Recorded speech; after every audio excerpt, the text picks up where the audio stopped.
हम लोग unit number 15 शुरू करेंगे एनबीएफ की बुक से, दैट इज़ इलेक्ट्रोस्टैटिस्टिक्स। और आज की इस वीडियो में हम लोग उसके करस्पॉन्डिंग उस यूनिट के जो फेडरल बोर्ड की तरफ से प्रोवाइडेड इलेक्ट्रोस्टैटिक्स, जो फेडरल बोर्ड की तरफ से प्रोवाइडेड एसएलओज हैं, उनको हम लोग देखते जाएंगे, जिनके ऊपर ये चैप्टर बना है। So number 1, SLO state that there are positive and negative charges and charge is measured in coulombs. Okay, तो यहाँ पर है हमारे पास सबसे पहले कॉन्सेप्ट चार्ज का या इलेक्ट्रिक चार्ज का। तो सिंपली ये है कि हमारे पास इस दुनिया में, इस कायनात में दो किस्म के, दो क्लासेस के ऑब्जेक्ट्स हैं। हमने ये खुद ऑब्जर्व किया, हमने देखा कि हमारे पास तीन किस्म की चीज़ें होती हैं कुछ ख़ास ऑब्जेक्ट में। कुछ ऑब्जेक्ट्स तो हैं जो कि बिल्कुल न्यूट्रल हैं, जो कि कोई काम नहीं करते, उनको अगर आप करीब लाएँ तो वो कुछ भी नहीं करते। लेकिन हमने देखा कि कुछ ऑब्जेक्ट्स हैं जो एक दूसरे को अट्रैक्ट करते हैं, और कुछ ऑब्जेक्ट्स हैं जो एक दूसरे को रिपेल करते हैं। यानी कुछ ऑब्जेक्ट्स एक दूसरे को अपनी तरफ खींचते हैं और कुछ ऑब्जेक्ट्स एक दूसरे को अपने से दूर भेजते हैं। तो हमने क्या किया, इस चीज़ को मज़ीद अच्छे से समझने के लिए हमने एक चार्ज को डिफ़ाइन किया। हमने कहा कि एक ऑब्जेक्ट के पास एक किस्म का चार्ज होता है और दूसरे ऑब्जेक्ट के पास दूसरे किस्म का चार्ज होता है। तो हमने कहा कि कोई से दो चार्जेस रख लेते हैं, हम उनका नाम कोई भी रख सकते थे। हमने एक का नाम दिया पॉजिटिव और एक का नाम दिया नेगेटिव। अब हम लोग ए बी भी रख सकते थे, हम लोग कुछ भी रख सकते थे। ये हमने सिर्फ़ और सिर्फ बस हमने कोई एक रखना था, तो हमने पॉजिटिव और नेगेटिव रख लिया। हमने ये रूल सेट किया कि जब भी हमारे पास कोई ऑब्जेक्ट है जिसके पास इन दोनों में से कोई चार्ज होगा, कुछ तो होंगे जो बिल्कुल न्यूट्रल होंगे, लेकिन वो ऑब्जेक्ट जिनमें से इन दोनों के पास चार्ज होगा, अगर तो सेम टाइप के ऑब्जेक्ट्स करीब आएंगे, सेम चार्जेस, तो वो अपने आप को रिपेल करेंगे, वो एक दूसरे को दूर भेजेंगे। और अगर ऑपोजिट चार्जेस आएंगे यानी प्लस माइनस के साथ, तो वो एक दूसरे को अट्रैक्ट करेंगे। So opposite. तो ये हमने रूल सेट किया, रूल बड़ा अच्छा लगता है, और इस रूल के मुताबिक फिर हमने डिफरेंट ऑब्जेक्ट्स को डिफरेंट डिफरेंट जो है वो चार्जेस दे दिए। सो और हमने जब ये रूल सेट किया तो ये रूल पूरा भी उतरता है जिस तरीके से कायनात बनती थी। तो हमने फिर एक चार्ज को डिफाइन कर दिया, जो कि हमारी खुद एक डिफाइन करदा चीज़ है। जिन चीज़ों के ऊपर पॉजिटिव चार्ज है उनके ऊपर कोई ऐसी ख़ास चीज़ नहीं जिसका मतलब पॉजिटिव है, कोई उनके ऊपर प्लस नहीं जुड़ा हुआ। जिनके ऊपर नेगेटिव चार्ज है उनके ऊपर नेगेटिव नहीं जुड़ा हुआ। ये हमने खुद से इनको पॉजिटिव नेगेटिव नाम दिया है। हम इनको कुछ भी नाम ले सकते हैं, हमने सिर्फ ये इस प्रॉपर्टी को डिफाइन करने के लिए एक मॉडल बनाया है। तो दीज आर चार्जेस। तो अब हमारे पास इस दुनिया में इस मॉडल के मुताबिक तीन तरह के ऑब्जेक्ट्स हैं। एक तो है न्यूट्रल, कुछ होंगे पॉजिटिवली चार्ज एक क्लास के, और कुछ होंगे नेगेटिवली चार्ज एक दूसरी क्लास के। हम इनको उल्टा भी रख सकते थे, एक को नेगेटिव कह देते दूसरे को पॉजिटिव, लेकिन हमने एक को पॉजिटिव कहा एक को नेगेटिव। ओके, सो यही है हमारे पास state that there are positive and negative charges. Charges दो किस्म के हैं, एक पॉजिटिव और एक नेगेटिव। और उसका रूल ये है कि ऑपोजिट जब चार्जेस करीब आएंगे तो अट्रैक्ट करेंगे ऑपोजिट चार्ज के ऑब्जेक्ट्स, और सेम चार्ज के ऑब्जेक्ट्स जब करीब आएंगे तो वो रिपेल करेंगे। देन उसके बाद वो कहते हैं charge is measured in Coulomb's. तो अब उसके बाद हमने सोचा कि क्यों ना ये जो प्रॉपर्टी है अट्रैक्ट करने की या रिपेल करने की, इसको मेजर भी करें कि अगर कोई चीज़, अगर दो ऑब्जेक्ट्स हैं, एक है पॉजिटिवली चार्ज और एक है नेगेटिवली चार्ज, और ये एक दूसरे को अट्रैक्ट करते हैं, लेकिन ये इतना ज़्यादा अट्रैक्ट नहीं करते। लेकिन दूसरे एक और ऑब्जेक्ट है जो कि वो भी पॉजिटिवली चार्ज है, और एक और ऑब्जेक्ट है वो भी नेगेटिव चार्ज है, लेकिन ये दोनों पता नहीं क्यों एक दूसरे को बहुत ज़्यादा अट्रैक्ट करते हैं। तो इसके अंदर चार्ज कम है, इसके अंदर चार्ज ज़्यादा है। तो चार्ज को मेजर भी किया जाए तो चार्ज को हमने मेजर किया इन टर्म्स ऑफ कूलॉम्स, यानी कूलॉम इसका यूनिट सेट किया और इसके अंदर हम इसको मेजर करते हैं। तो सबसे पहले कूलॉम को समझने के लिए हमें समझना होगा कि चार्ज फंडामेंटली आता कहाँ से है। चार्ज हमारे पास फंडामेंटली एटम से आता है, क्योंकि हर चीज़ एटम से मिलकर बनी है। तो एक एटम से सब कुछ शुरू होता है, एक एटम के ऊपर एक ख़ास चार्ज है, देन जब एक ख़ास चार्ज का एटम मिलेगा तो वो एक ख़ास चार्ज का ऑब्जेक्ट बना देगा। तो हमारे पास मिडिल में हमारे पास प्रोटॉन्स होते हैं, और हमने ये ऑब्जर्व किया कि इन प्रोटॉन्स के ऊपर भी ये चार्ज है। हमने कहा कि चलो इस प्रोटॉन को, इस चार्ज का नाम पॉजिटिव रख देते हैं, हालांकि हम इसको नेगेटिव भी कह सकते थे, ये हमारी अपनी मर्जी थी। एंड देन हमने ऑब्जर्व किया कि इसी एटम के अंदर बीच में कुछ ऐसे पार्टिकल्स भी मौजूद हैं जो किसी को कुछ नहीं कहते, वो बिल्कुल न्यूट्रल हैं। एंड देन हमने ऑब्जर्व किया कि इसके इर्द गिर्द कुछ ऐसे पार्टिकल्स भी मौजूद हैं जो प्रोटॉन से मुख्तलिफ चार्ज रखते हैं, यानी जब इसके करीब आते हैं तो अट्रैक्ट होते हैं, रिपेल नहीं होते। इसका मतलब मुख्तलिफ चार्ज रखते हैं हमारे मॉडल के मुताबिक। तो हमने इनको माइनस का साइन दे दिया। इधर द प्रोटॉन्स, और जो न्यूट्रल थे इनको हम लोगों ने कह दिया न्यूट्रॉन्स। सो हमने ये देखा कि एक जो न्यूट्रल एटम है, जो आम ऑब्जेक्ट्स हैं वो हमेशा न्यूट्रल होते हैं, वो किसी को कुछ नहीं कहते। उसके अंदर हमारे पास प्रोटॉन्स और इलेक्ट्रॉन्स जो हैं वो इक्वल हैं, यानी जितने प्रोटॉन्स हैं उतना ही हमारे पास इलेक्ट्रॉन्स हैं। तो हमारे पास पॉजिटिव चार्ज इक्वल है इलेक्ट्रॉन्स के नेगेटिव चार्ज है, तो ये न्यूट्रल है। लेकिन अगर इस एटम में से एक इलेक्ट्रॉन इसमें ज़्यादा आ जाए, सो दिस बिकम्स नेगेटिव, और अगर इसमें से एक इलेक्ट्रॉन कम हो जाए, सो दिस बिकम्स पॉजिटिव। तो इस तरीके से एक एटम के ऊपर चार्ज आ जाता है। प्रोटॉन्स की यहाँ पर मूवमेंट नहीं होती। जब भी चार्जेस हम बनाते हैं तो उसमें प्रोटॉन्स बाहर या अंदर नहीं आते, क्योंकि प्रोटॉन्स सेंटर में फिक्स्ड हैं, तो उनको बाहर नहीं अंदर निकालना बहुत मुश्किल है। इलेक्ट्रॉन्स की हमारे पास मूवमेंट होती है। तो इस तरीके से हमने कहा कि एक जो फंडामेंटली चार्ज है, that is either the charge of proton और द इलेक्ट्रॉन। जो प्रोटॉन और इलेक्ट्रॉन का चार्ज है वो एग्जैक्टली इक्वल है, बस ऑपोजिट उसका साइन है, लेकिन मैग्नीट्यूड में वो एग्जैक्टली इक्वल है। हालांकि इनका साइज इक्वल नहीं। प्रोटॉन जो है वो काफ़ी गुना बड़ा है, कई 100 गुना, कई 100 गुना बड़ा है, तकरीबन 1400 टाइम्स बड़ा है प्रोटॉन इलेक्ट्रॉन से। लेकिन इनके अंदर जो चार्ज की कैपेसिटी है, एक दूसरे को अट्रैक्ट करने की कैपेसिटी, वो एग्जैक्टली सेम है। तो जितना इलेक्ट्रॉन अट्रैक्ट करता है प्रोटॉन को, उतना ही प्रोटॉन भी इलेक्ट्रॉन को अट्रैक्ट करता है। सो इन दोनों के अंदर जो चार्ज की कैपेसिटी है वो एग्जैक्टली सेम है। और वन चीज़ 1400 मैंने गलती की, दिस इज 1836 टाइम्स, ओके, इसको 1840 टाइम्स भी कह सकते हैं आप लोग। तो एनीवेज प्रोटॉन इतने गुना बड़ा है इलेक्ट्रॉन से, बहुत ज़्यादा बड़ा है, लेकिन चार्ज इन दोनों की कैपेसिटी सेम है। तो हम इसका चार्ज को, प्रोटॉन के चार्ज को हम लोग, इन दोनों के चार्ज के मैग्नीट्यूड को हम लोग कहते हैं e. This is elementary charge. तो ये हमने एक यूनिट बना दिया है ई, और ये यूनिट है एक प्रोटॉन या एक इलेक्ट्रॉन का चार्ज। ऑफ कोर्स अगर प्रोटॉन का चार्ज है तो उसके साथ हम एक प्लस लगाते हैं, और इलेक्ट्रॉन का चार्ज के साथ हम एक नेगेटिव लगाते हैं, वो तो बस साइन है। साइन इन दोनों के मुख्तलिफ हैं।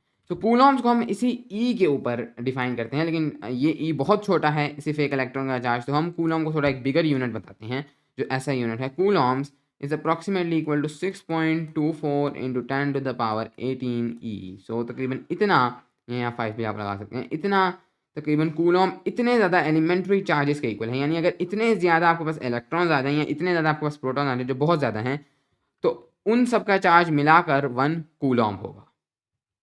ओके, ओके, तो अब हम लोग चलेंगे अपने अगले एसएलओ पर।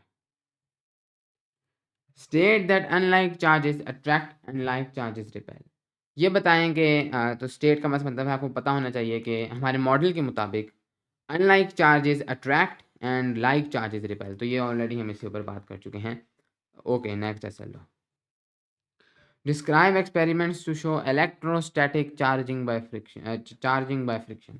तो हम लोग देखने वाले हैं इलेक्ट्रोस्टैटिक चार्जिंग को। इसका क्या मतलब है? इलेक्ट्रोस्टैटिक चार्जिंग का सिर्फ ये मतलब होता है कि आप एक न्यूट्रल ऑब्जेक्ट पर एक चार्ज लेकर आएंगे। तो न्यूट्रल ऑब्जेक्ट को आप कन्वर्ट कर देंगे इनटू अ चार्ज ऑब्जेक्ट, यानी इसके ऊपर आप एक चार्ज लेकर आएंगे, तो इसको हम लोग इलेक्ट्रोस्टैटिक चार्जिंग कहते हैं। ये आप कैसे करेंगे? Through the movement of electrons.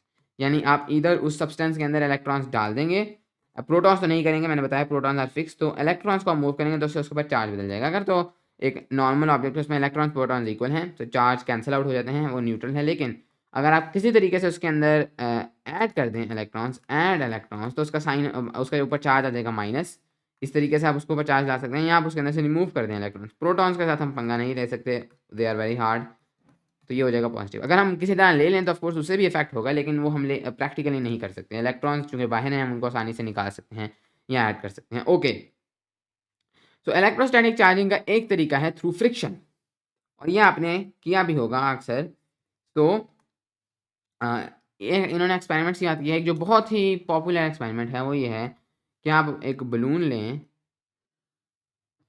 और उसको अपने बालों के साथ रगड़ें।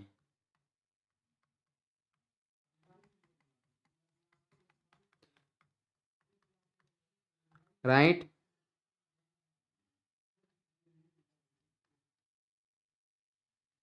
तो अगर आप एक बलून लेंगे और उसको अपने बालों के साथ रगड़ेंगे, तो यहाँ पर आपके पास फ्रिक्शन जनरेट होगी। इस फ्रिक्शन की वजह से क्या होगा कि बालों के अंदर से इलेक्ट्रॉन निकलेंगे। बालों के अंदर जो इलेक्ट्रॉन्स मौजूद हैं, ये एटम था, इसके बाहर यहाँ पर इलेक्ट्रॉन्स हैं। इलेक्ट्रॉन्स खिंच जाएंगे थ्रू फ्रिक्शन, फ्रिक्शन से इसको एनर्जी लगेगी, तो इलेक्ट्रॉन्स खिंच जाएंगे और बालों से इलेक्ट्रॉन्स निकल कर बलून में चले जाएंगे। तो इससे जो बलून के एटम्स हैं उनके पास एक नेगेटिव चार्ज आ जाएगा, या बलून के ऊपर एक नेगेटिव चार्ज आ जाएगा, और आपके बालों के ऊपर एक पॉजिटिव चार्ज आ जाएगा। और आपको ये बात पता कैसे चलती है? आप अगर बलून को अपने बालों के साथ रगड़ेंगे तो बलून आपके बालों के साथ स्टिक हो जाएगा, यानी पॉजिटिव माइनस अट्रैक्ट कर रहे हैं, तो वो आपके बालों के साथ जुड़ गया है। अब आपका ध्यान में ये इस चीज़ को हम लोग कहते हैं इलेक्ट्रोस्टैटिक चार्जिंग बाय फ्रिक्शन। हमने फ्रिक्शन से इलेक्ट्रोस्टैटिक चार्ज किया है, या हम इसको ट्राइबो इलेक्ट्रिक इफेक्ट भी कहते हैं। और ये एक जहन में, आपके जहन में ये सवाल हो सकता है कि फ्रिक्शन से बालों से इलेक्ट्रॉन बलून में क्यों गए, ये उल्टा क्यों नहीं हुआ, बलून से इलेक्ट्रॉन बालों में क्यों नहीं आए। तो इसका इसका जवाब बहुत ही सिंपल है, ये डिपेंड करेगा कि किस एटम के पास कितनी ज़्यादा अट्रैक्शन है अपने इलेक्ट्रॉन के लिए। तो आपके पास डिफरेंट सब्सटेंसेस के डिफरेंट एटम्स के पास डिफरेंट अट्रैक्शन होती हैं अपने इलेक्ट्रॉन्स के लिए, लेकिन वो इधर आपके पास वो सब्सटेंस जिसको इतनी चाहत नहीं है अपने इलेक्ट्रॉन की, वो आपके पास जीतता है और उसके उसके इलेक्ट्रॉन्स दूसरे सब्सटेंस में जाते हैं। तो यहाँ पर हम लोग देखते हैं कि हेयर जो है, हेयर के जो एटम्स हैं उनको इतनी ज़्यादा चाहत नहीं है अपने इलेक्ट्रॉन्स की, तो इलेक्ट्रॉन्स हेयर से निकल के बलून में जाते हैं।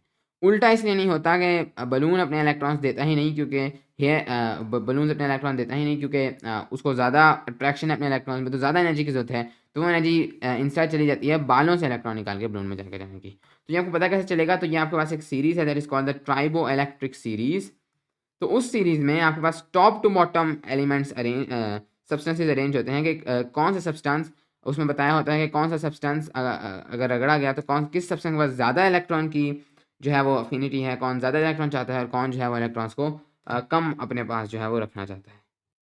सो this will depend on the relative affinities of the substances. तो ट्राइबो इलेक्ट्रिक सीरीज में आपके पास टॉप टू बॉटम ही अरेंज होते हैं। टॉप पर आपके पास होता है पॉजिटिव, वो एलिमेंट जो पॉजिटिव चार्ज गेन करेंगे। जितना आपके पास फॉर एग्जांपल आपके पास दो एलिमेंट्स हैं, हेयर और बलून की बात करते हैं। ट्राइबो इलेक्ट्रिक सीरीज में हेयर आपके पास ऊपर होगा और लेट इसके दरमियान और भी एलिमेंट्स होंगे, लेकिन अगर हम लोग बलून तक जाएँ तो बलून नहीं लिखा होगा, लेटेक्स लिखा होगा या फिर आपके पास रबड़ लिखा होगा, जिस एलिमेंट का जिस मटेरियल का बलून बना होता है। तो हेयर आपके पास ऊपर है, तो जो ट्राइबल इलेक्ट्रिक सीरीज में जब आपने दो जिनकी आप कर रहे हैं फ्रिक्शन से चार्जिंग, उन दोनों को ढूंढ लेंगे तो उनमें से जो ऊपर वाला होगा उसके ऊपर पॉजिटिव साइन आएगा और जो नीचे वाला होगा उसके ऊपर नेगेटिव साइन आएगा, क्योंकि ये इस तरह से अरेंज है कि ज़्यादा कम इलेक्ट्रॉन जिसके पास अफिनिटी होगी उसको ऊपर रखा जाए, उसके पास जिसके पास ज़्यादा होगी उसको नीचे रखा जाए। Anyways, next SLO. Next SLO is explain that charging of solids by friction involves only a transfer of negative charge और electrons। तो इसके बारे में मैं ऑलरेडी बता चुका हूँ कि ये जो फ्रिक्शन से हम लोग चार्ज करेंगे, इसमें प्रोटॉन्स, ऐसा नहीं है कि यहाँ से प्रोटॉन्स निकल के इधर आ जाएं तब भी हम लोग इसको चार्ज कर सकते हैं। अगर प्रोटॉन इधर से निकल के आते तब ये पॉजिटिव हो जाता है, ये नेगेटिव, लेकिन ऐसा नहीं हो सकता क्योंकि प्रोटॉन्स को बहुत मैसिव एनर्जी चाहिए निकालने के लिए। फ्रिक्शन इतनी एनर्जी जनरेट नहीं करती। फ्रिक्शन से जो है सिर्फ और सिर्फ आपके पास नेगेटिव चार्ज का ट्रांसफर होगा या इलेक्ट्रॉन का ट्रांसफर होगा, प्रोटॉन हिलेंगे भी नहीं। Okay, next SLO. Explain how and why an insulator can be discharged by either putting it above a flame and B exposing it to damp conditions. Okay, तो हमने ये चीज़ explain करनी है। अब सबसे पहले अभी हमने पढ़ा चार्ज करना ऑब्जेक्ट्स को, अब हम लोग देख रहे हैं डिस्चार्ज करना ऑब्जेक्ट्स को। डिस्चार्ज यानी उनके ऊपर से चार्ज हटाना। अब जो ऑब्जेक्ट ऑलरेडी चार्ज हो चुका है किसी भी तरीके से, उसको हमें वापस न्यूट्रल में कन्वर्ट करना है।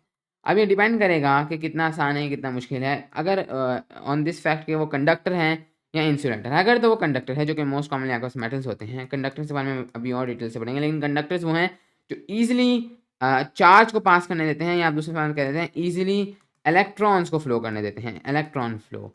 इनको डिस्चार्ज करना और इसी तरह इनको चार्ज करना बहुत ही ज़्यादा आसान है, क्योंकि ये इलेक्ट्रॉन्स को इतने इजीली फ्लो करने देते हैं कि अगर आप इनको चार्ज करना चाहते हैं, इनसे इलेक्ट्रॉन्स लेना चाहते हैं, इनको देना चाहते हैं, इजीली इसको अलाउ कर देंगे, ज़्यादा एनर्जी की जरूरत नहीं होगी। और इधर अगर आप इनके अंदर ऑलरेडी इलेक्ट्रॉन्स ज़्यादा हैं या कम हैं, लेकिन आप इनके अंदर अगर कम है तो ज़्यादा डाल कर इसको न्यूट्रल करना चाहते हैं, अगर ज़्यादा है तो निकाल कर इसको न्यूट्रल करना चाहते हैं, तो ये भी काफ़ी आसानी से करने देंगे। तो फॉर एग्जाम्पल आपके पास एक कंडक्टर है, वो चार्ज है पॉजिटिवली, इसको डिस्चार्ज करना इतना आसान है कि इवन अगर आप इसको पकड़ेंगे भी अपनी उंगली से, तो तब भी ये डिस्चार्ज हो जाएगा। आपकी उंगली होगी और ये उंगली, इसको हम लोग इस तरह से बनाते हैं कि उंगली जा रही है ग्राउंड की तरफ, क्योंकि आप यहाँ पर खड़े होंगे तो आप आखिरकार आप ग्राउंड को टच कर रहे हैं। इधर आपका जिसम एक कंडक्टर है, तो आपका कंडक्टर ग्राउंड तक एक पाथ बना रहा है, या फिर हो सकता है आप पीछे किसी मेटल की चीज़ को टच कर रहे हैं जो ग्राउंड तक जा रही है। ये भी हो सकता है आप मेटल की चीज़ को टच नहीं करें, तब ये नहीं होगा। लेकिन होता ही है कि हमारे पास जो ग्राउंड है उसको हम लोग कहते हैं द चार्ज रिजर्वायर। ग्राउंड हमारे पास चार्ज नहीं हो सकता एक सेंस में, क्योंकि ग्राउंड हम हमेशा कंसिडर करते हैं कि वो न्यूट्रल है, और इसके साथ साथ वो जितना मर्जी उसमें चार्ज डाले जाए या निकाला जाए, वो चार्ज नहीं होता, क्योंकि ग्राउंड जो अर्थ है हमारे पास वो इतना मैसिव है और इतना बड़ा है कि हल्के फुल्के इलेक्ट्रॉन ट्रांसफर से उसको कोई बड़ा फर्क नहीं पड़ता। तो हर वक्त किसी कोने में उससे इलेक्ट्रॉन निकाले जा रहे हैं, किसी कोने में उसमें डाले जा रहे हैं, हाँ, वो ओवरऑल न्यूट्रल ही रहता है, उस पर कोई बड़ा फर्क नहीं आएगा। तो हम उसको चार्ज रिजर्वायर कहते हैं, क्योंकि वो बहुत ही ज़्यादा मैसिव है। तो एनीवेज, जब हमने इसको कनेक्ट किया, तो अब ये यहाँ पर इलेक्ट्रॉन्स कम है, तो ऑटोमेटिकली नेचर ये चाहता है कि हमारे पास सब कुछ न्यूट्रल हो, तो ऑटोमेटिकली यहाँ से इलेक्ट्रॉन्स जो हैं वो इसके अंदर घुस जाते हैं हम एक बेसिकली आपके पास करंट होगा, तो आपके बॉडी के अंदर से करंट पास करके इसके अंदर घुस जाएगा और ये वापस न्यूट्रल हो जाएगा। If this is an conductor, क्योंकि कंडक्टर आसानी से इलेक्ट्रॉन्स को अपने अंदर घुसने देगा। तो कंडक्टर को डिस्चार्ज करना इतना ईजी है। इवन अगर आप कंडक्टर को डायरेक्टली ग्राउंड पर रख दें तो अगेन वो डिस्चार्ज हो जाएगा, इसके अंदर इलेक्ट्रॉन्स चले जाएंगे।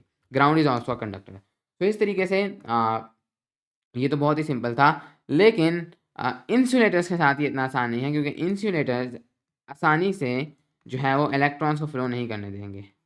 हार्ड इलेक्ट्रॉन फ्लो या डिफिकल्ट इलेक्ट्रॉन फ्लो। सो अगर आपके पास ये इंसुलेटर था जो मे बी नेगेटिवली चार्ज है, तो इसके अंदर हमें इससे इलेक्ट्रॉन्स निकाल कर इसको डिस्चार्ज करना है। अगर आप इसको इवन ग्राउंड पर रखेंगे ये नहीं डिस्चार्ज होगा, आप इसके साथ उंगली लगाएंगे डिस्चार्ज नहीं होगा, क्योंकि इलेक्ट्रॉन्स को जाने ही नहीं देगा, क्योंकि ये इलेक्ट्रॉन का फ्लो ही नहीं करने देता इतनी आसानी से। बहुत मुश्किल है इसको करना। तो इसके दो मेन तरीके हैं जैसे इंसुलेटर्स को हम लोग डिस्चार्ज करते हैं, जिनको हमने इस सेशन में पढ़ा है। Number 1 is putting it above a flame. तो हम क्या करते हैं कि इस इंसुलेटर के नीचे आग जला देते हैं, इसके नीचे एक फ्लेम लगा देते हैं, इससे ये थोड़ी देर तक डिस्चार्ज हो जाता है। इससे क्या होता है, तो जब हम इसके फ्लेम चलाते हैं तो अब इसको एनर्जी मिलना शुरू हो जाती है। जो इसके इलेक्ट्रॉन्स हैं वो आपके पास एक्साइट होना शुरू हो जाते हैं, उनको एनर्जी मिलना शुरू हो जाती है और ये हिलना शुरू हो जाता है, यानी इसके इलेक्ट्रॉन जो है हिलना शुरू हो जाते हैं। अब हिलने की वजह से इसका थोड़ा बहुत इलेक्ट्रॉन फ्लो ईजी होना शुरू हो जाता है और ये हल्का फुल्का कंडक्टर की तरह बिहेव करने लगता है। और इवन इसके जो इर्द गिर्द हवा है वो भी हल्की फुल्की प्लाज्मा टाइप बन जाती है, वो भी हल्की फुल्की कंडक्टर बन जाती है। हवा भी इंसुलेटर है, हवा भी कंडक्टर बनने लग जाती है। तो इस तरीके से विद टाइम ये अपना चार्ज को लूज़ कर देता है टू इट्स सराउंडिंग्स, मतलब थोड़े बहुत इलेक्ट्रॉन इधर उधर निकलते रहेंगे, क्योंकि इस फ्लेम ने इसको ये एबिलिटी देती है कि थोड़ा कंडक्टर टाइप बिहेव करे। तो ये एक ख़ास तरीका है इंसुलेटर को डिस्चार्ज करने का। और एक दूसरा तरीका है exposing it to damp condition, यानी कि बहुत गीली जगह पर अगर आप अपने इंसुलेटर को रखेंगे तो तब भी वो डिस्चार्ज कर सकता है। ये इसीलिए अगर आप बहुत ही एक नमी वाले दिन या जिस दिन बहुत ज़्यादा बारिश हुई है उस दिन किसी चीज़ को चार्ज करने की कोशिश करें और वो इंसुलेटर हो तो काफ़ी मुश्किल से चार्ज होता है। लेकिन एनीवेज़ आपने क्या करना है, आपने अपने अपनी चीज़ लेनी है और अगर आप इसको गीली जगह पर रख दें तो इसके इर्द-गिर्द हल्की-फुल्की हल्का-फुल्का पानी जमना शुरू हो जाएगा, यानी नमी जिसको आप ऑफ कोर्स हल्की-फुल्की आप देख भी सकते हैं। तो हवा में इर्द-गिर्द हर तरफ नमी है, डैम्प कंडीशंस हैं, इनको हम लोग कहते हैं डैम्प conditions.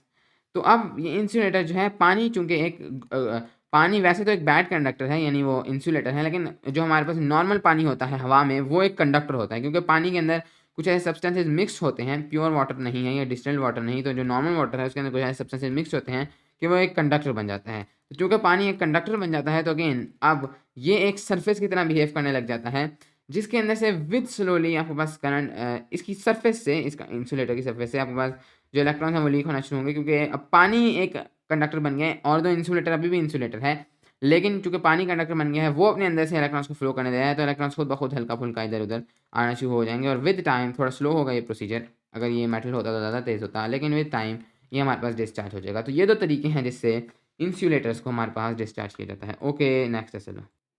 Explain how conductor can be charged by electric induction and then earthing. तो यहाँ पर हम लोग अब देखने वाले हैं एक और तरीके को चार्ज करने को, ये कंडक्टर्स पर ही पूरा उतरता है। ऑल्दो आप इससे आप इंसुलेटर को नहीं चार्ज कर सकते। इंसुलेटर को चार्ज करना through this method is very difficult. तो कंडक्टर को आप इस मेथड से चार्ज करेंगे, दिस इज कॉल्ड इंडक्शन या इलेक्ट्रोस्टैटिक इंडक्शन या इलेक्ट्रिक इंडक्शन। तो इसमें क्या होता है कि आपके पास एक सबसे पहले हम लोग समझ लेते हैं कंडक्टर क्या होता है। तो कंडक्टर कंडक्टर क्यों है, क्योंकि कंडक्टर के नॉर्मली मेटल होता है, इसके अंदर जो आपके पास एटम्स हैं इनके जो वैलेंस इलेक्ट्रॉन्स हैं ये इस एटम से निकल चुके होते हैं एक किस्म के। So these are the atoms, ये एक किस्म के पॉजिटिव बन चुके हैं क्योंकि इनके अंदर से इनके इलेक्ट्रॉन निकल गए हैं, एक एक इलेक्ट्रॉन या दो दो जो भी इनके वैलेंस में होंगे, और वो इलेक्ट्रॉन इस तरह बाहर आ जाते हैं इस पूरे सब्सटेंस में, और इनको हम लोग कहते हैं फ्री या डी लोकलाइज्ड इलेक्ट्रॉन्स। चूँकि इलेक्ट्रॉन्स बाहर आ चुके हैं तो अब ऑल्दो ये बाहर नहीं आते, ये होते अभी भी एटम के अंदर हैं, लेकिन इनको ये ख़ास एबिलिटी मिल गई होती है कि ये एक एटम से दूसरे एटम में जंप कर सकते हैं। ये थोड़ा एडवांस मैकेनिक है। तो इस वजह से अब आपके जो एटम है उसकी इतनी वीक अट्रैक्शन हो गया है कि वो इलेक्ट्रॉन को जंप करने देता है, तो आपका इलेक्ट्रॉन का फ्लो काफ़ी ईज़ी हो गया है। वैसे ये लिटरली इससे बाहर नहीं निकलते, अभी भी एटम के साथ ही होते हैं, इसलिए इसको पॉजिटिव कहना थोड़ा गलत है। तो इसके बाद आपके पास नेक्स्ट होते हैं आपके इंसुलेटर्स। इंसुलेटर्स में आपके पास जो नॉर्मल है, आपके पास आपके तमाम एटम्स के अंदर ही कंडक्टर्स में भी अंदर होते हैं, लेकिन इसमें वो इस तरह जंप नहीं कर सकते। एक एटम से दूसरे एटम में जंप नहीं कर सकते आपके इलेक्ट्रॉन्स, वो अपने एटम में ही रहते हैं। So these are called localised electrons या नॉर्मल इलेक्ट्रॉन्स भी आप उनको कह सकते हैं। तो इंसुलेटर में ये मौजूद नहीं है, तो इस वजह से इंसुलेटर इतनी ईज़िली इलेक्ट्रॉन्स को फ्लो नहीं करने देता, क्योंकि वो कैसे करने देगा? इलेक्ट्रॉन्स कंडक्टर में कैसे फ्लो करते हैं, इधर से एक इलेक्ट्रॉन आया, वो अगले में जंप करेगा, अगले में जंप करेगा, अगले में जंप करेगा, अगले में जंप करेगा। तो ये सिर्फ वो एटम अलाउ करेगा जिसका जो बाहर वाला वैलेंस इलेक्ट्रॉन है उसमें जो भी इलेक्ट्रॉन है वो फ्री इलेक्ट्रॉन बन जाए। इंसुलेटर इसको अलाउ नहीं करता कि एक इलेक्ट्रॉन इधर आए फिर जंप करे, फिर जंप करे, फिर जंप करे। तो इस वजह से इंसुलेटर आपको चार्ज इलेक्ट्रॉन्स को फ्लो नहीं करने देता। तो अब तसव्वुर करें कि हमारे पास ये एक बॉल थी और ये बॉल हमारे पास न्यूट्रल है। हम क्या करते हैं कि हम एक और charge object, may be that's a negative charge, एक रॉड फॉर एग्जांपल, हम इसके करीब लाते हैं, इसके साथ टच नहीं करनी, बस इसके हम करीब लाए हैं।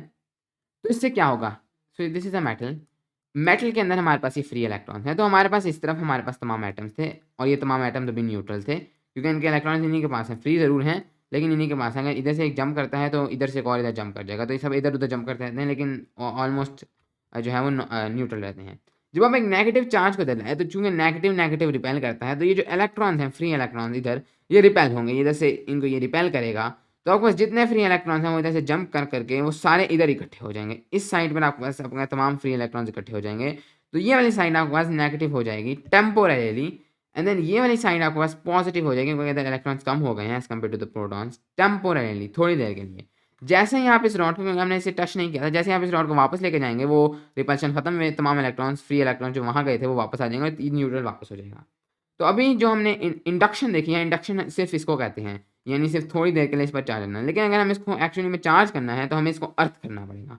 अर्थ से मुराद सिंपली ये है जो मैंने पहले भी किया था कि इसको हमें ग्राउंड के साथ कनेक्ट कर देना है, ये से हम ग्राउंड करेंगे।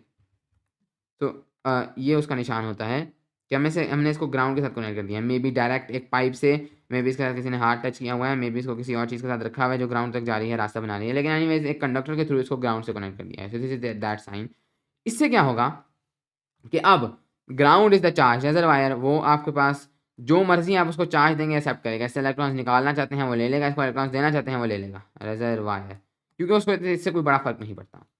तो ये जो इलेक्ट्रॉन्स हैं इनको यहाँ से रिपल्शन है, तो ये जो फ्री इलेक्ट्रॉन है पहले तो सिर्फ इधर गए थे, अब इनको एक और रास्ता मिल गया, वो मजीद रिपेल होकर इधर नीचे चले जाते हैं इनटू द ग्राउंड, ग्राउंड उनको एक्सेप्ट कर लेते हैं। एंड देन जैसे ही वो नीचे चले गए, देन फर्स्ट आप इस कनेक्शन को कट कर देते हैं। तो अब इधर से इस मेटल से कुछ इलेक्ट्रॉन्स ये लूज कर चुका है, वो फ्री इलेक्ट्रॉन्स इधर चले गए हैं और देन इसके बाद आप इसको भी वापस ले जाएंगे। अब आप इसको वापस ले जाएंगे तो वो जो फ्री इलेक्ट्रॉन्स यहाँ गए थे वो हो सकता है वापस आना चाहें, लेकिन अब वो वापस कैसे आएंगे क्योंकि आपने यही तार ही, ये जो भी तरीका था वो आपने ख़त्म कर दिया है। तो ओवरऑल आपने इस ऑब्जेक्ट के ऊपर एक चार्ज छोड़ दिया है। सो इस तरीके से आपने इस ऑब्जेक्ट को जो है वो चार्ज कर दिया है। इस ऑब्जेक्ट के ऊपर ख़ास तौर पे आपके पास इधर पॉजिटिव चार्ज आएगा क्योंकि आप एक नेगेटिव रॉड लाए थे। तो उस नेगेटिव रॉड ने आपके पास जो इलेक्ट्रॉन्स थे उनको रिपेल कर दिया इनटू द ग्राउंड, तो आपके पास इसके ऊपर एक पॉजिटिव चार्ज आएगा। अगर आप एक पॉजिटिव ऑब्जेक्ट लाते हैं तो आपके पास इसके ऊपर एक नेगेटिव चार्ज आता है क्योंकि वो इलेक्ट्रॉन्स को एक्चुअली में अट्रैक्ट कर देता, ग्राउंड से भी अट्रैक्ट कर लेता, और देन फिर आप कट कर देते तो इधर कुछ एक्स्ट्रा इलेक्ट्रॉन्स आ चुके होते हैं। देन इस तरह से आप एक कंडक्टर को अलाउ करेगा। इंसुलेटर में फ्री इलेक्ट्रॉन्स मौजूद नहीं तो वो पहले टेम्पोरली भी चार्ज नहीं होगा, हालांकि वो हल्का सा चार्ज होता है, दैट इज कॉल्ड पोलराइजेशन, लेकिन इस तरह से कि इलेक्ट्रॉन जंप करके उधर चले जाएँ ये पॉसिबल नहीं होता। सो नेक्स्ट ऐसे लो, describe examples where charging could be a problem, for example lightning, या एग्जाम्पली ग्रेट या लाइटनिंग। तो यहाँ पर हम लोगों ने कुछ एग्जांपल्स देखनी है जहाँ पर जो चार्जिंग है या चार्ज है वो हमारे पास एक प्रॉब्लम हो सकती है या एक डिज़ास्टर हो सकता है। तो इसकी एक बहुत ही सिंपल एग्जांपल लाइटनिंग है जिसको हम अभी अगले असल में मज़ीद डिटेल से देखेंगे कि वो होती कैसे है। लेकिन होता सिर्फ ये है कि आपके पास अगर आपका एक क्लाउड है, तो अगर ये एक सीजी लाइटनिंग है, क्लाउड टू ग्राउंड, यानी ये क्लाउड और ग्राउंड के दरमियान होगी और ये आपका अर्थ है, तो एक चार्ज डेवलप हो जाता है। कैसे वो हम भी देखेंगे इन द नेक्स्ट एपिसोड, लेकिन आपको से एक चार्ज डेवलप हो जाता है। नॉर्मली आपके पास जो आपका क्लाउड है इसकी बॉटम साइड नेगेटिव हो जाती है, देन ये वाली साइड पॉजिटिव हो जाती है। जो कि एक चार्ज डेवलप हो गया है, तो ये नेचुरल टेंडेंसी है चीज़ों के अंदर, this is called a voltage, कि आपके पास जब भी दो चीज़ें चार्ज हैं तो वो एक इक्विलिब्रियम पोजीशन पर आना चाहती हैं। यानी फॉर एग्जांपल आपके पास अगर ये ज़ीरो था, दिस वाज न्यूट्रल, और एक दूसरी चीज़ थी जो नेगेटिवली चार्ज थी, आप उन दोनों को टच करते हैं, न्यूट्रल चीज़ को और एक नेगेटिवली चार्ज चीज़ को, तो आपके पास क्या मिलेगा, ये दोनों नेगेटिवली चार्ज हो जाएंगे। कैसे, इन दोनों के, सो ये -2 था फॉर एग्जांपल, इसका -2 कूलम्स था, तो आपके पास इन दोनों की जो मिडिल टर्म है दैट इज़ -1। तो नेचर हमेशा ये चाहता है और ये वोल्टेज के थ्रू होता है, पोटेंशियल डिफरेंस के थ्रू, कि आपके पास जब भी दो ऑब्जेक्ट्स टच करें तो उन दोनों के चार्ज के दरमियान जो मिडिल इक्विलिब्रियम पोजीशन है कि दोनों का चार्ज इक्वल हो जाए, वो आपके पास ये मेंटेन कर लें। तो होगा ये कि जब फॉर एग्ज़ाम्पल हम नेगेटिव चीज़ को न्यूट्रल के साथ टच करते हैं, तो कुछ इलेक्ट्रॉन्स नेगेटिव से न्यूट्रल में चले जाएँगे। तमाम ने जो कुछ एक्स्ट्रा इलेक्ट्रॉन्स, क्योंकि नेगेटिव वो इसलिए है क्योंकि उसके पास एक्स्ट्रा थे, लेकिन तमाम एक्स्ट्रा इलेक्ट्रॉन्स नहीं जाएँगे। तमाम जाएँ तो ये न्यूट्रल हो जाएगा। लेकिन कुछ चले जाएँगे तो ये इन दोनों को नेगेटिव कर देगा। हालाँकि अब ये जो नेगेटिव है, ये इससे थोड़ा कम नेगेटिव है, क्योंकि अब इसके पास थोड़े कम एक्स्ट्रा इलेक्ट्रॉन्स हैं। लेकिन इन दोनों के दरमियान एक इक्विलिब्रियम पोज़ीशन बना देगा। अगर एक पॉज़िटिव था और एक नेगेटिव था और ये दोनों बराबर पॉज़िटिव नेगेटिव थे, तो ये दोनों न्यूट्रल हो जाएँगे।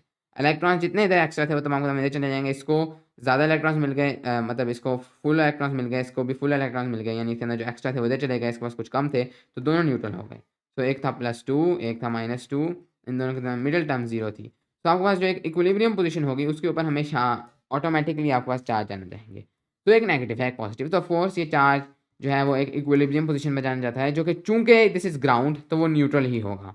यानी ये जब ये न्यूट्रल होगा तब चीज़ें ख़त्म होंगी। अगर ये सिर्फ़ एक ऑब्जेक्ट होता तो फिर ये डिपेंड करता कि अगर तो ये दोनों चार्जेस इक्वल हैं देन ये न्यूट्रल होता। लेकिन अगर ये दोनों चार्जेस इक्वल ना होते तो फिर उसके मुताबिक चीज़ें शिफ्ट होती हैं। अगर ये थोड़ा कम होता तो देन ये भी थोड़ा वो होता जो है अभी भी नेगेटिव रहता।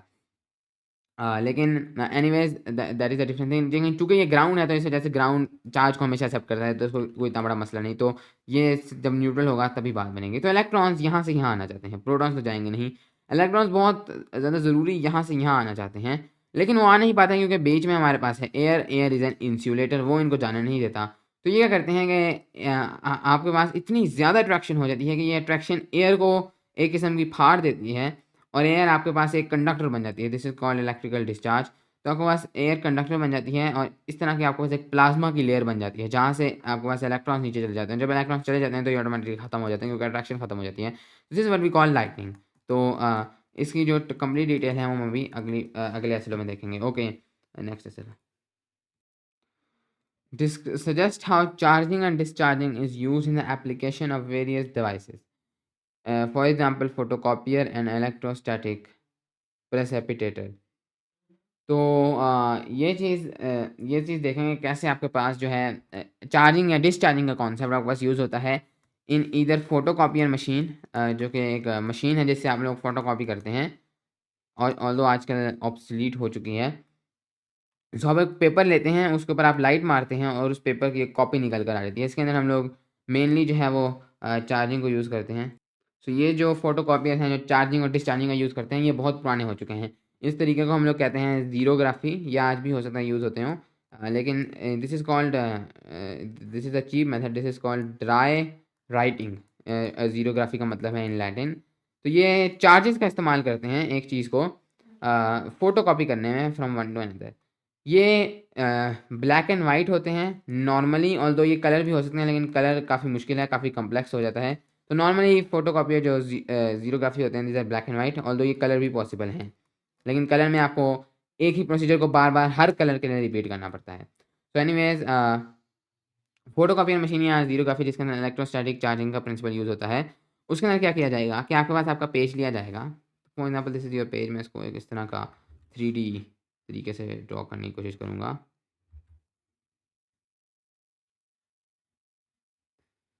सो एनीवे मैं इसको 2D बना देता हूँ। This is your page and for example इसके मैं अज़्यूम करता हूँ this is in black and white, क्योंकि उससे समझना इसको आसान है। ब्लैक एंड व्हाइट कॉपियर है ये, और हम सपोज़ करते हैं ये हमारे पास जो पिक्चर है इसमें भी सिर्फ ब्लैक एंड व्हाइट है।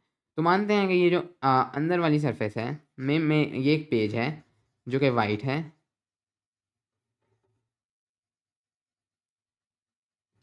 और इस पेज के ऊपर ब्लैक कलर से हमने ए लिखा हुआ है। ओके, जो कुछ इस तरीके से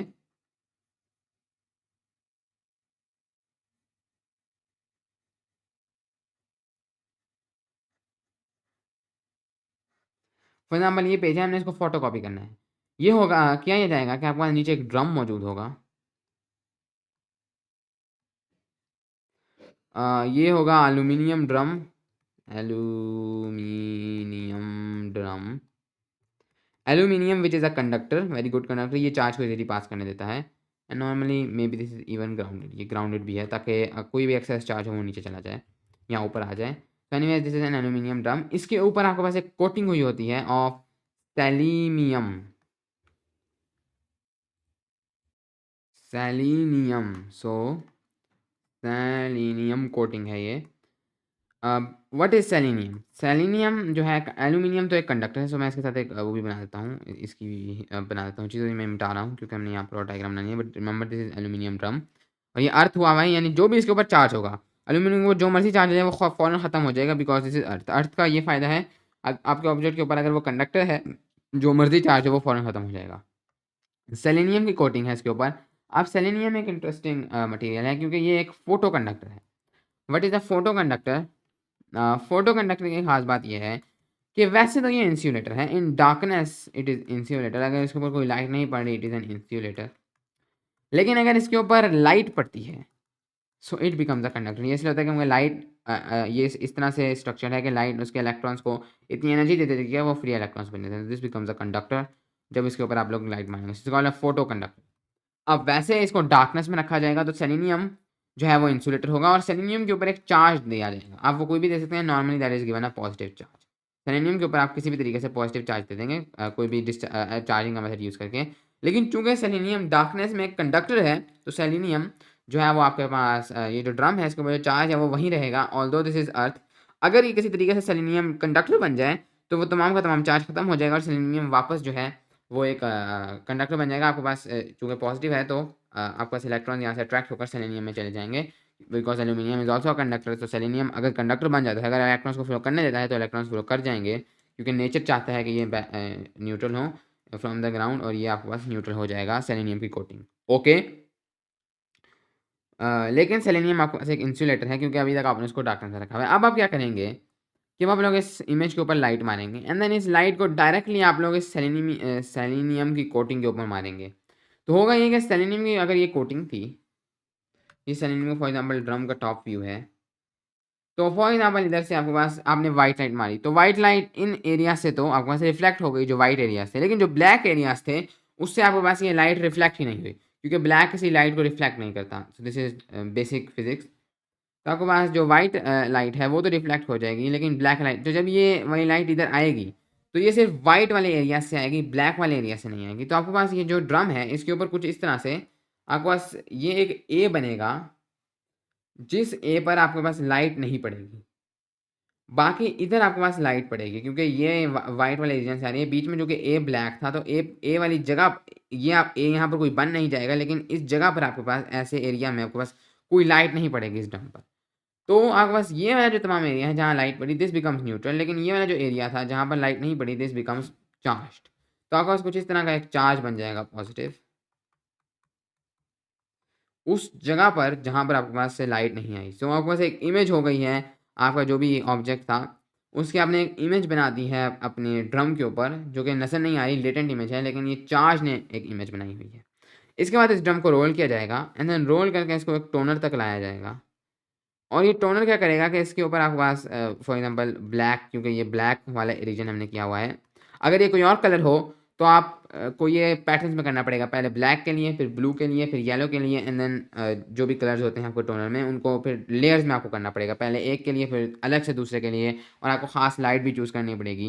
तो एनीवेज इसलिए हमने ब्लैक एंड वाइट चूज़ किया था ताकि आसानी हो। तो ये टोनर, इसके अंदर ये टोनर पार्टिकल्स हैं, these will be negatively charge. इसके जो चार्ज हमने इस पे लगाया था सेलेनियम कोटिंग में, इसका ऑपोजिट चार्ज हम इधर लगाएंगे। अगर हमने सेलेनियम पे इनिशियली नेगेटिव चार्ज लगाया था तो टोनर को हम लोग पॉजिटिव चार्ज देंगे।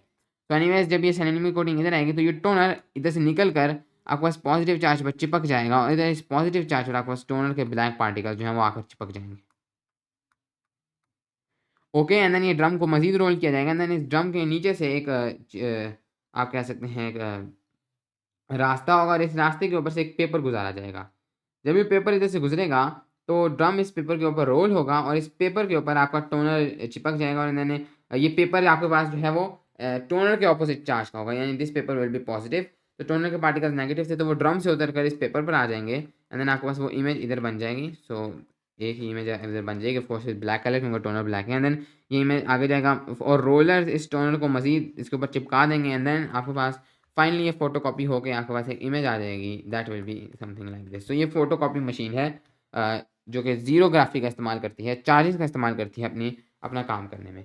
ओके, नेक्स्ट है आपके पास इलेक्ट्रोस्टैटिक प्रेसिपिटेटर, ESP। तो ESP काफ़ी काम की चीज़ है, this is relatively new technology. इसके अंदर आप क्या करेंगे कि आप जो एयर है उसको क्लीन करेंगे, क्लीन एयर। तो फॉर एग्ज़ाम्पल आपके पास एक फैक्ट्री है जिसकी जो एयर है वो काफ़ी टॉक्सिक है, काफ़ी कार्बन डाइऑक्साइड है और वो एयर ऑफ कोर्स निकालती है अपनी चिमनी के थ्रू। तो ये सारी पोल्यूशन फैला रही है इर्द-गिर्द। इसके अंदर कार्बन डाइऑक्साइड है, कई सारे टॉक्सिक गैसेज़ हैं, नाइट्रोजन ऑक्साइड्स हैं। तो आप ये नहीं चाहते, आप चाहते हैं कि सिर्फ़ नॉर्मल एयर निकले और जितने भी वो हार्मफुल ऑक्साइड्स हैं वो आप अलग से स्टोर कर लें, उनको आप हवा में ना छोड़ें। सो आप लोग ये करते हैं थ्रू इलेक्ट्रोस्टैटिक प्रेसिपिटेटर्स, जो कि आपकी एयर को 99.9% क्लीन कर देते हैं। यानी उसके अंदर जितने डस्ट पार्टिकल्स थे वो आपके पास तमाम के तमाम अलहदा कर दिए जाते हैं फ्रॉम द एयर। होगा ये कि आपके पास फॉर एग्ज़ाम्पल ये आपकी चिमनी थी, एक बहुत ही सिंपल डायग्राम है फॉर एग्ज़ाम्पल ये। आपके पास ये आपकी चिमनी थी और नीचे से आपके पास टॉक्सिक एयर आ रही है, तो पोल्यूटेड एयर। बीच में आपके पास एक ग्रिड इंस्टॉल होगी और ये एयर इस ग्रिड के थ्रू जाएगी आगे। ये ग्रिड जो है इसको एक चार्ज दे दिया जाएगा। तो फॉर एग्ज़ाम्पल इस ग्रिड को दे दिया जाता है आपके पास नेगेटिव चार्ज। ये डस्ट पार्टिकल्स इधर से गुजरेंगे और आपके पास जो एयर है, एयर के अंदर जितने भी डस्ट के पार्टिकल्स हैं, क्योंकि वही आपके पास मेन एक किस्म का सॉलिड पार्टिकल्स हैं जो एयर के अंदर सस्पेंडेड हैं। तो वो तमाम के तमाम आपके पास जो कि इनफ विजिबल पार्टिकल्स हैं, आपके पास तमाम के तमाम कार्बन डाइऑक्साइड हो गई, नाइट्रोजन, कार्बन डाइऑक्साइड वैसे नहीं होगी, दैट इज़ अ गैस, लेकिन जितने भी आपके पास ये हार्मफुल सब्सटेंसेस हैं, स्मोक के आपके पास इसके अंदर पोल्यूटेंट्स हैं डिफरेंट, छोटी-छोटी स्मोक है, यहाँ सूत है जिसको आप कहते हैं सूत, जो कि कार्बन है, solid carbon inside of your gas, वो आपके पास तमाम के तमाम नेगेटिवली चार्ज हो जाएगी। इसके अंदर जितने भी डस्ट है that all becomes negatively charged. Air मज़ीद आके पास करेगी एंड देन ऊपर आपके पास कुछ मेटल की प्लेट्स होंगी कुछ इस तरीके से एंड देन इनके ऊपर एक पॉजिटिव चार्ज होगा। जब आपके पास ये एयर यहाँ से गुजरेंगे तो जितने भी डस्ट पार्टिकल्स हैं वो इनके ऊपर आकर चिपक जाएँगे और आपके पास आपकी तकरीबन 99.9% क्लीन 99.9% क्लीन एयर जो है वो ऊपर चली जाएगी और जितनी भी डस्ट है वो इधर इकट्ठी हो जाएगी एंड विद टाइम आप इसको साफ करके डस्ट को अलग से इकट्ठा कर लेंगे और आपकी जो हवा में एयर जाएगी that will be clean. So this is an electrostatic precipitator जो चार्जेस का इस्तेमाल करके आपकी हवा को क्लीन करता है। ओके, नेक्स्ट है चलो। नेक्स्ट ऐसे लो describe an electric field as a region in which an electric charge experiences a force. तो इलेक्ट्रिक फील्ड एक ऐसा रीजन है जिसके अंदर एक इलेक्ट्रिक चार्ज जो है उसको एक फोर्स महसूस होती है। So how, so what is an electric field, तो हम इस देखते हैं सेसेलो को। तो इलेक्ट्रिक, तो फॉर एग्जांपल आपके पास एक चार्ज था दैट इज पॉजिटिव चार्ज, एक positive charge for example sphere था और इसके गिर्द आप लोग लाते हैं एक नेगेटिवली चार्ज ऑब्जेक्ट। ओके, क्या होगा, ये नेगेटिव चार्ज ऑब्जेक्ट इसके अट्रैक्ट होगा तो हम लोग कहते हैं कि इस चार्ज के गिर्द एक इमेजिनरी जो हमें नज़र नहीं आती एक फील्ड मौजूद है जिसको हम लोग कहेंगे इलेक्ट्रिक फील्ड। इलेक्ट्रिक फील्ड जो जो कि एक ऐसी जगह है जहाँ पर जब जैसे ही कोई चार्ज आएगा उस पर कोई फोर्स होगी, अगर तो वो चार्ज सेम साइन का है, फॉर एग्जांपल पॉजिटिव था तो आपके पास अगर वो चार्ज पॉजिटिव आया है तो उसको एक फोर्स महसूस होगी रिपल्शन की, और अगर वो चार्ज जो है वो एक नेगेटिव चार्ज आया है तो उसको एक फोर्स महसूस होगी अट्रैक्शन की। तो फोर्स, इस चार्ज के गिर्द भी अपनी एक फील्ड है, इस चार्ज के गिर्द भी अपनी एक फील्ड है, हर चार्ज के गिर्द एक फील्ड है जिसको हम कहते हैं इलेक्ट्रिक फील्ड। ओके, वैसे एक चीज़ आपको बता दूँ कि इलेक्ट्रिक फील्ड हम ड्रॉ कर सकते हैं एक सर्कल, लेकिन एक्चुअली में अब प्रैक्टिकली हमें इलेक्ट्रिक फील्ड थोड़ी जगह नज़र आती है। हम एक चार्ज देते हैं पॉजिटिवली चार्ज ऑब्जेक्ट, हम यहाँ पर एक नेगेटिवली चार्ज ऑब्जेक्ट लाते हैं, कोई अट्रैक्शन नहीं है। यहाँ पर नेगेटिवली चार्ज ऑब्जेक्ट लाते हैं, कोई अट्रैक्शन नहीं, यहाँ पर लाते हैं तो अट्रैक्शन शुरू हो जाती है। तो हम कहते हैं कि may be this is the electric field, इस रीजन में, इस रेडियस के साथ आपके पास ये चीज़ों को अट्रैक्ट करेगा। लेकिन थ्योरेटिकली यानी कि यूजिंग फार्मूलाज, प्रैक्टिकली नहीं होती इतनी, लेकिन यूजिंग फार्मूलाज या थ्योरेटिकली, या जो आपके पास थ्योरेटिकली मतलब है यूजिंग फार्मूला, तो आपके पास इलेक्ट्रिक फील्ड इनफाइनाइट है। इनफाइनाइट का ये मतलब है कि ये कभी भी ख़त्म नहीं होती। अगर आप इस चार्ज से इतना दूर थे या इससे आप लोग खरबों मील दूर थे तो तब भी ये हल्का सा अट्रैक्ट उसको ज़रूर करेगा। जब आप इस चार्ज को यहाँ पर लाए थे नेगेटिव चार्ज को और आपको कोई फोर्स महसूस नहीं हुई थी, ये उसको अट्रैक्ट अभी भी कर रहा है, लेकिन ये इतना कम कर रहा है कि आप इस चीज़ को महसूस नहीं कर सकते। कई साल, कई मिलियंस ऑफ ईयर्स लग जाएँगे इसको हल्का सा भी मूव होने में। तो वैसे ही ये इनफाइनाइट है, लेकिन प्रैक्टिकली यानी असल दुनिया में हम इसको महसूस नहीं करते, इसलिए हम कहते हैं कि भाई सिर्फ़ इतनी इलेक्ट्रिक फील्ड है। यानी हम इसके सिर्फ़ थोड़े से रीजन में इलेक्ट्रिक फील्ड देखते हैं। वैसे प्रैक्टिकली ये इनफाइनाइट है। कभी भी आपके पास ये ज़ीरो नहीं होगी। ये हो सकता है 0.00001 हो जाए, फिर मज़ीद इसके हाफ़ 0 1 हो जाए, फिर 0 1 हो जाए, फिर 0 1 हो जाए, कभी भी 0 नहीं होगी। जितना आप दूर जाएँगे ये वीक होती जाएगी, लेकिन कभी भी 0 नहीं होगी। अगर 0 1 थी, मज़ीद वीक होकर 0 1, फिर मज़ीद वीक होकर 0 1, तो ये कभी भी 0 नहीं होगी, हल्की-सी हमेशा रहेगी। तो हम कहते हैं कि हमारी इलेक्ट्रिक फील्ड जो है वो थ्योरेटिकली इनफिनिट है, प्रैक्टिकली वो लिमिटेड है। ओके, सो नेक्स्ट एसएलओ पर हम लोग चलते हैं। State that the direction of an electric field line at a point is the direction of the force on a positive charge at that point. अब ये बहुत इंपॉर्टेंट एसएलओ है। अब हमने भी पढ़ा है इलेक्ट्रिक फील्ड को। फॉर एग्जाम्पल हमारे पास ये चार्ज था पॉजिटिवली चार्ज, इसके करते हमारे पास एक इलेक्ट्रिक फील्ड थी। हमने पहले इसको ड्रॉ किया सिंपली एज अ सर्कल, लेकिन इसको सर्कल से ड्रॉ करना कोई अच्छी डायग्राम का तरीका नहीं, क्योंकि ये हम सिर्फ प्रैक्टिकली देखे हैं। हमें पता है थ्योरेटिकली दिस इज अनलिमिटेड यानी इन्फिनिट, और प्लस इससे हमें क्या पता चल रहा है, हमें सिर्फ ये पता चल रहा है ये फील्ड है, हमें इससे और कोई इसके बारे में खास चीज़ नहीं पता चल रही।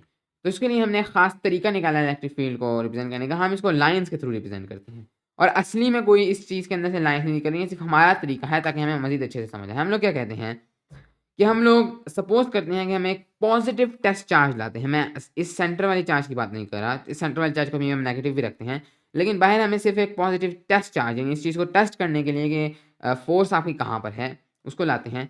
तो कौन सी फोर्स होगी? तो for example if the centre charge is positive, तो फोर्स एक रिपल्शन की फोर्स होगी। तो हम कहते हैं कि इसके अंदर से हम लोग लाइंस निकालते हैं जो कि बाहर जा रही हैं। क्यों बाहर जा रही हैं? क्योंकि ये एक पॉजिटिव चार्ज को बाहर की तरफ भेजता है। तो हम कुछ इस तरीके से इसके अंदर से लाइंस निकालेंगे।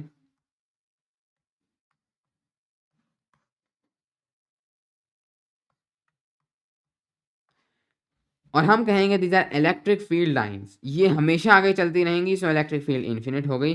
प्लस ये हमें एक और चीज़ भी बताती हैं, that is the direction of electric field. तो हमने अपनी इलेक्ट्रिक फील्ड की डायरेक्शन भी बता दी। ये हमें क्या पता चलाती है? तो फॉर एग्जाम्पल हमारे पास हमारे पास इस तरह से ये बनाई गई है। हमें पता है कि अगर मैं इधर एक पॉजिटिव चार्ज लाऊंगा, तो मुझे पता है कि जो हमारे पास इलेक्ट्रिक फील्ड है, हमारी ये कन्वेंशन है, या हमारा ये स्टैंडर्ड है कि हम इलेक्ट्रिक फील्ड लाइन्स हमेशा पॉजिटिव टेस्ट चार्ज को लेकर बनाते हैं।